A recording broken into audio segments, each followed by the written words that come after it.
Welcome to Pedagogy NEXT, a podcast about excellence in teaching in higher education, hosted by the UT Arlington Academy of Distinguished Teachers in partnership with OIT, CERTL, and the Center for Distance Education.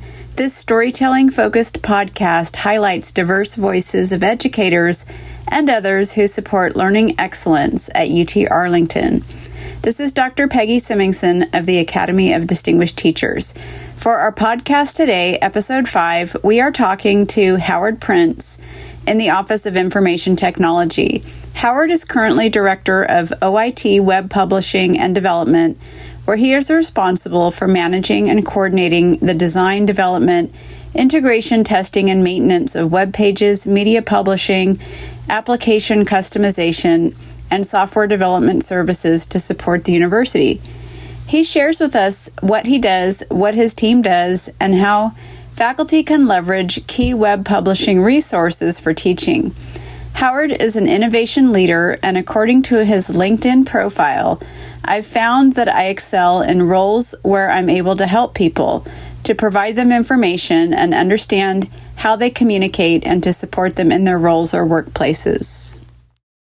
Hi everyone, welcome to another episode of Pedagogy NEXT, and we are talking to Howard Prince, and he is Director of Web Publishing and Development for OIT. Web Publishing and Development for OIT, and he's been here 3 years, and we're going to talk about what he does and what his team does and how that can help with teaching. And so I'll just share, I've been a big fan of OIT and web publishing since I got here in 2008. That's awesome. Yeah, and I was thrown into the deep end of online learning, didn't know what to do, quickly learned, and then kind of branched out. Blogging was just emerging with faculty around 2008, and it seemed like a good idea. And I knew there was a faculty member named Michael Moore. He's not here anymore.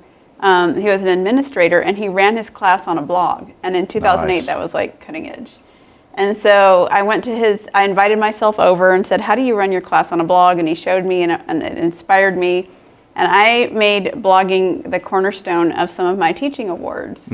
And so since this podcast is hosted by the Academy of Distinguished Teachers, I kind of want to connect what y'all do to ways that people can innovate. So let's start with you. Sure. So tell us about your background and history with UTA. Good golly. And you can go back as far as you want. Back as far as I want. Yeah. We were talking a little bit before we started. I have a history in web development, a history with communications, with the association management sector. I've got some experience on the marketing side of things for public corporations. Okay. And I wanted to come back to UTA. So, as you said, I came here about 3 years ago, was our first, at that point in time, web hosting services manager. And we started to change the way we looked at services for the campus and what the campus needed.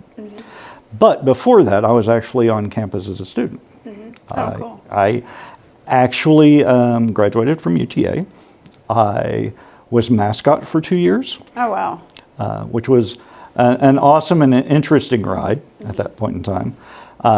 In addition to that, I have the 15 minutes of fame that my name is on the wall in the UC. Oh, okay. So I was actually named an outstanding student leader when I was on campus. Oh, nice. And so I've got some good history with UTA, and I have some good, I guess, for lack of a better term, campus and brand loyalty. Oh, good.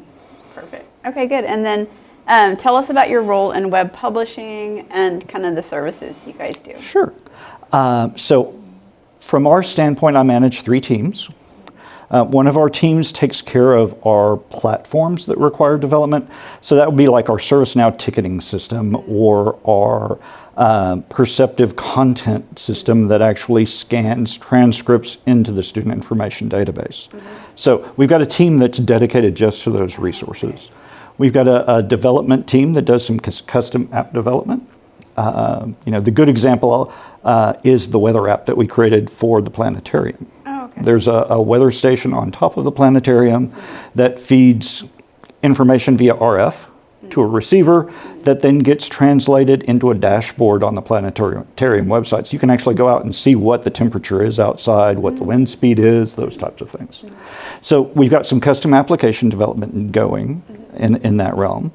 But we also have our site core, which is our main website, that CMS team that takes care of the development of it. And we've got our mobile team that takes care of a good deal of how we're moving forward with student success in providing a better student experience via mobile devices. Oh, I love that. So it's really exciting because, we started mobile a number of years ago and it didn't get a lot of traction, but there's a lot of interest in the student experience now and how we can improve things for students. One of the benefits for faculty is as we start to build out some of those resources are then things that we can also pair and facilitate with faculty members and staff. One of our big goals for, I think, the fall is working on the advising front and making the ability for students to contact their advisors easier, or to at least determine who their advisors are and then be able to reach out to them. Okay. The most important for our topic or for our conversation today is probably our web publishing services team. Web Publishing Services was originally the team that I managed when I first started. And we provide hosting services for faculty, and the closely guarded secret is it's free. Faculty members don't realize that they can come to us. They don't need to go and pay for a Wix. They don't need to go and pay for Squarespace. They can come to us. We can provide that hosting experience for them. Podcast hosting is one of our newest features. And so we actually provide podcast hosting to pair with the work that you're doing. Yeah, that's great. I know, it's awesome. Yeah. And we take care of the configuration. We take care of making sure that it's distributed online. We take care of storing the files, and you take care of the content, much like we do with websites. We have, I think we did a number run yesterday, and something in the area of around 500 websites that we provide support for from a hosting perspective. Okay. At this point in time. And those are all current? Most are current. Some are a little bit older. But we regularly have new faculty come on board, or new researchers that want hosting and they want to market what they do, but they don't know how, and they don't know that we have a resource. And so that's a piece of the puzzle. I think the other thing that is one of our newer services that we don't advertise enough of is that we have content management. So if you were in a position where you didn't have the time to update your website and you knew what content you wanted on the page, you could actually work with us on an MOU to take care of your content for you. And we would make sure that it's accessible, that it meets UTA's branding requirements, and you just have to submit your content when you need an update to your website. And so that's one of the other things that we're doing, where we're kind of changing the game on how OIT approaches services to the campus. Okay, so like if someone has a grant or extra funds or a budget, they should think about that. Yeah. Instead of when they're looking at a grant application, instead of putting it down that they need a staff member to take care of a website, they can put in that they need website development services or content management services, which is a little bit broader and doesn't lock them into an individual. And then we use student workers, student developers. Oh, okay. And we hire them using those funds from that grant to take care of the website, to build it, to maintain it, to nurture it. And it's a really great opportunity for us to provide a service to the researcher. It's a really great opportunity for us to teach and encourage the growth of our student developers. Yeah, it gives them a job. Exactly. Yeah. And it's a very targeted job where they can learn a lot in a number of different areas. And so it's a great benefit for the students. Okay. I just learned about that. Yeah, so great. Oh, good. And then, so let's see, you talked about services, and then thinking more specifically about web publishing, you mentioned people use them for like research, and that makes sense. But how have faculty used those web publishing services for teaching that you know of? There are a wide range. So every faculty member has, a call out on their department's website. They have a faculty profile that's run through digital measures. Some of our faculty want to have something more. They want to talk about their experience, about their research, about their work in more detail. And that's where our websites can come in handy. They can actually utilize our services to promote what they're doing and give them a better footprint on campus.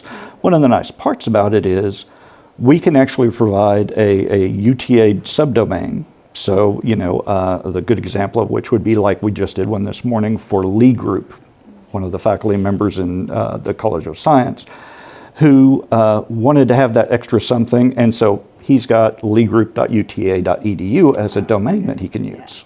And that's free as well. Okay, that's right. And so as long as it fits within our web guidelines, we try and accommodate as much as we can with those types of requests.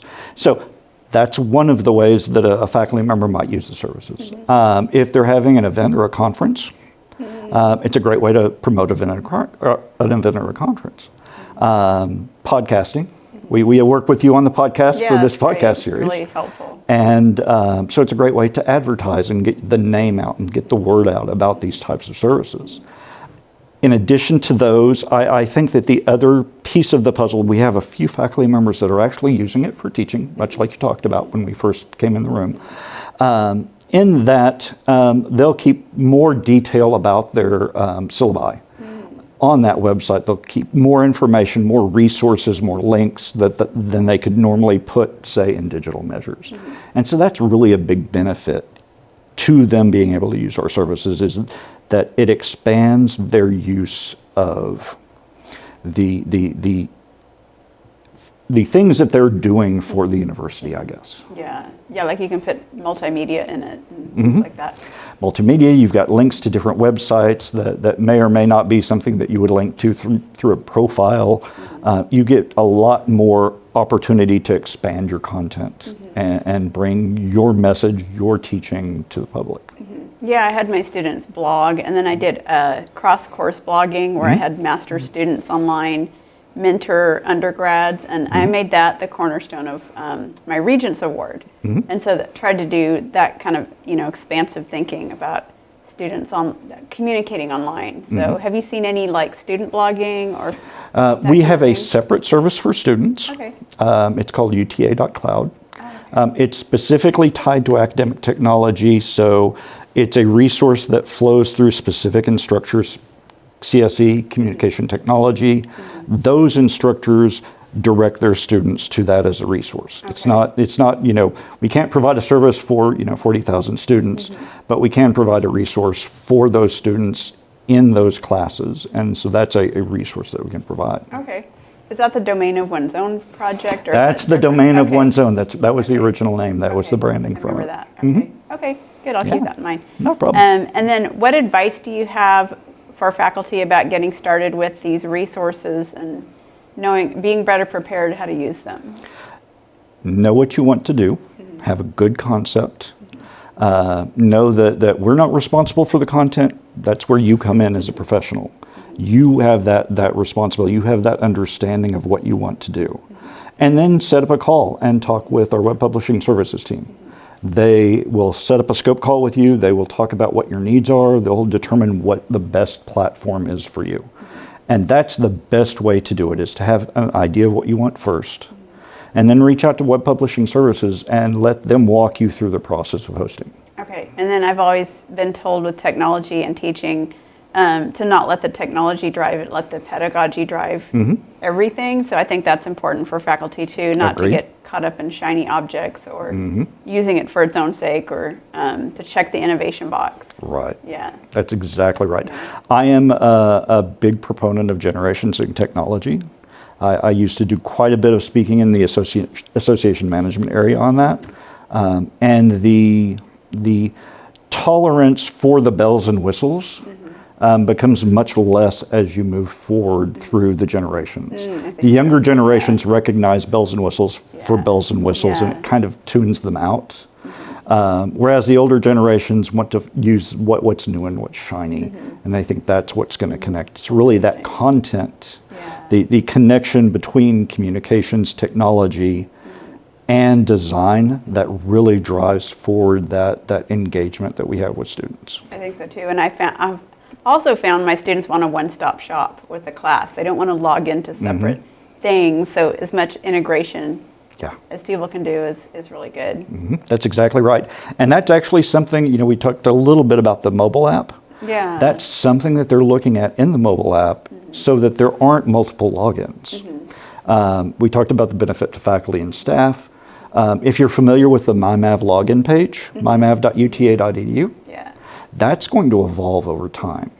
and become more of a resource for students, but also for faculty and staff, so that there's a single point of entry to multiple systems without having to log in over and over again. Okay. Oh, that sounds good. Yeah. Yeah, everybody loves that idea. I get confused sometimes. Exactly.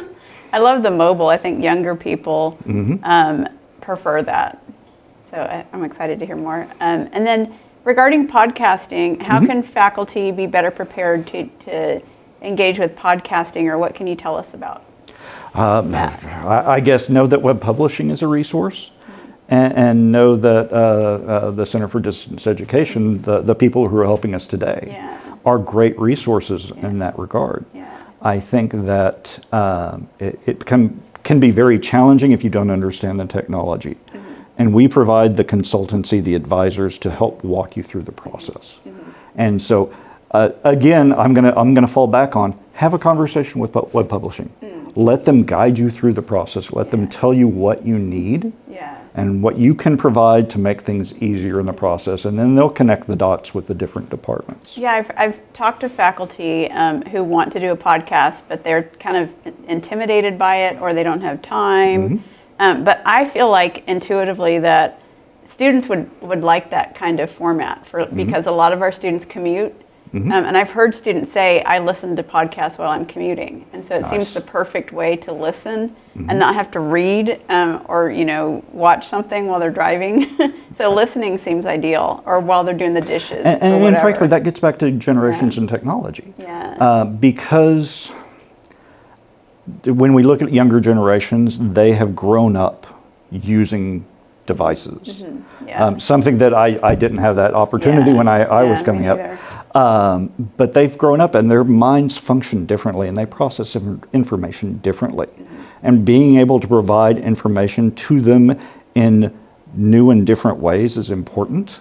And getting to them information in ways that they want to get the information is really key to that. Yeah, and I don't know that I read books anymore. I consume web-based information, phone, mobile, and podcasts and videos, and so I'm right there with them, even though I'm 50 years old. So no, you can never be too old. Yeah, we just get busy. The biggest difference is that the older generations have to think about the technology and what they want to do, where it becomes much more innate with the younger generations. I think so. Yeah, definitely. So yeah, these are great resources. And then if a faculty member, you've already mentioned this, but do you want to mention anything else about helping faculty maintain their blogs and websites?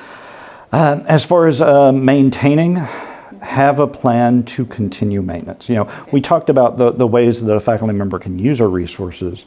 One of those ways is to, advertise for a GTA or a GRA, a research assistant or teaching assistant, to help them with the management of their website. Or to come to us to talk about a content management system. And then you can concentrate on the content, you can concentrate what's on and what's important to you, and then let us take care of the rest. And so that's really where that difference comes in. I think that it is sometimes challenging with technology in UTA because you don't know what the resources are and you don't know who to talk to. I'm going to tell you today that the best thing that you can do for web, for podcasting, for even Google Analytics, which we also provide services for, is to reach out to web publishing and have them walk you through the process. Okay, good. Yeah, I think those are all great. Also, if people are using WordPress-based websites, there are LinkedIn Learning tutorials that faculty can self-teach. Exactly, and then there are, and that's one of the reasons we use WordPress, is there are a lot of resources online about WordPress. When you get into some of your other content management systems, they become a little bit more specific and aren't as widely used across the board. So LinkedIn Learning is a great opportunity. From our standpoint, we're actually just now revising our KB articles and our Canvas training for Campus Press, which is our environment. Yeah, our knowledge-based articles for Campus Press, which is our platform for most of our hosting. Okay, sounds good. Yeah, lots to know. I just want to encourage everyone to not be intimidated by, if you haven't gotten started with these services, to just look into it, maybe take a baby step approach. Like maybe just use start a blog or a website. It's now a website. Yes. And use it to expand your syllabus or to showcase some things that students will learn or do in the class, just to kind of get them excited about the class, and you can send that out ahead of time. Yeah, absolutely. So, that's something I do, like a sneak preview of the class.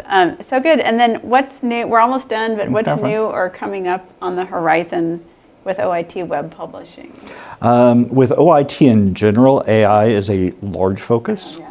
We very much want to stay and remain ahead of the game. We've worked on some prompt-a-thons on campus, you may have seen, to stay ahead of the game in that regard. And so AI is one of those things where how does the university capitalize on AI and lead the charge? We also have the mobile environment, which we've talked about, and that's a big thing that's happening in OIT. When we're talking about or web publishing specifically, it's the podcast hosting that a lot of people don't know about. It's the web hosting that a lot of people don't know about. It's the content management, where you don't have to focus on, how do you put something on the page. You can focus on what the content actually means. Okay, those all sound great. Awesome. And then what's the best way for faculty to contact you and your team? 2 answers. And the easiest thing that you can do is go to websites.uta.edu. That's our main Campus Press website. There are links on that page for requesting assistance. And so go to that website, you can sign up there, or you can send an email to web.services@uta.edu. Okay, all right. So Awesome. Howard Prince from OIT, so thank you so much. Not a problem, I enjoyed it. Yeah. The podcast series is hosted by members of the Academy of Distinguished Teachers at UT Arlington and supports dialogue surrounding teaching. The aim is to share experiences, ideas, innovations, and inspirations to develop reflective teaching and excellence. Subscribe on Apple Podcasts, Spotify, YouTube, and Amazon. Podcast hosts include Pete Smith, LaDonna Aiken, and myself, Peggy Semingson. Behind-the-scenes support comes from our thought partners and experts in OIT, including Lee Pierce, Howard Prince, Cyrus Haskell, and William Mercer. Dakota Jimenez and Center for Distance Education is helping produce. A disclaimer, all views shared are the perspectives of individual faculty and staff and do not reflect the views of UT Arlington or the Academy of Distinguished Teachers.